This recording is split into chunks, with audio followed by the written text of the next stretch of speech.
Hi friends, আজকে বানিয়েছি দই চিকেন। দই চিকেনের রেসিপিটা তোমার জন্য শেয়ার করছি। প্রথমে চিকেনটাকে টক দই আর রসুন বাটা দিয়ে ম্যারিনেট করে রেখে দিয়েছি। তারপরে কড়াইতে তেল দিয়ে আলুগুলোকে সুন্দর করে ভেজে নিয়েছি। আলুগুলো যে আমার ভাজা হয়ে গেছে, তারপর কড়াইতে আমি পেঁয়াজগুলোকে সুন্দর করে লাল লাল করে ভেজে নিয়েছি।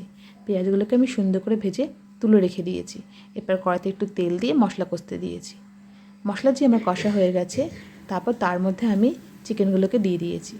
চিকেনগুলোকে সুন্দর করে মশলার সাথে মিশিয়ে নিচ্ছি।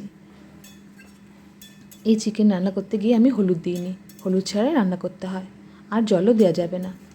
ঢাকনা দিয়ে ঢেকে ভাপে ভাপে রান্না করতে হবে।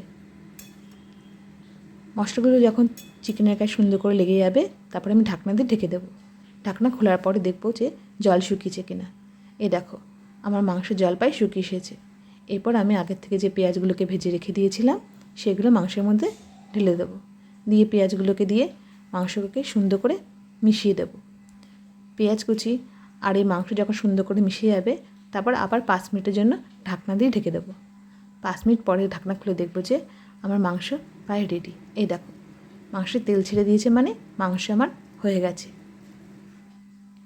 এই দই চিকেন তোমার গরম ভাত, রুটি, পরোটা, লুচি যে কোনো জিনিসের সাথে খাবে, খুব ভালো লাগবে। কেমন হয়েছে জানিও। টাটা।